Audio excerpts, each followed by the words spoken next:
Et salut à toutes et à tous, c'est Commandant Radek. On se retrouve pour une nouvelle vidéo sur Unit 13.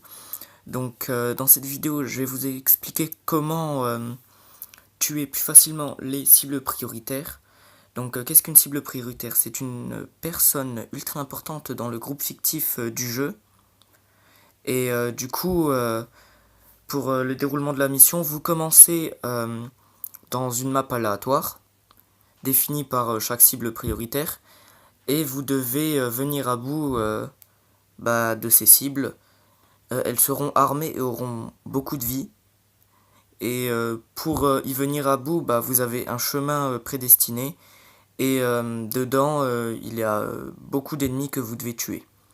Donc dans ce tuto, je vais vous montrer quels personnages avoir, ainsi que quelles armes et tout ce qu'il faut privilégier.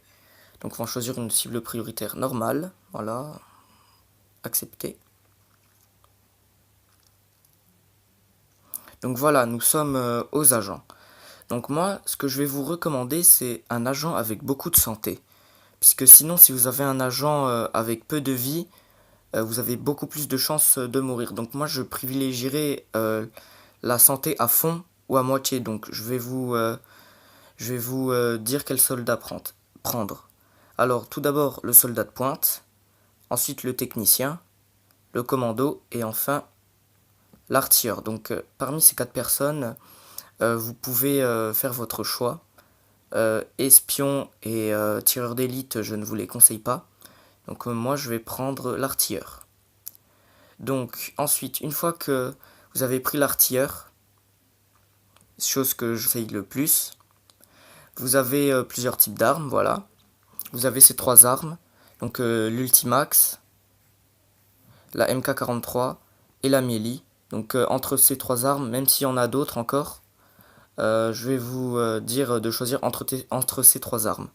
Tout d'abord, l'Ultimax, elle a beaucoup de dégâts, beaucoup de précision, beaucoup de stabilité, elle fait beaucoup de bruit et elle a une cadence de tir correcte. Elle a une capacité de 100. La MK43, elle a beaucoup de dégâts, beaucoup de précision, beaucoup de stabilité, elle fait beaucoup de bruit et elle a une guerre et 200 de munitions. Et la Melee, elle fait pas beaucoup de dégâts, a beaucoup de précision, beaucoup de stabilité, elle s'entend beaucoup, elle a une grosse cadence de tir et capacité de 150 balles.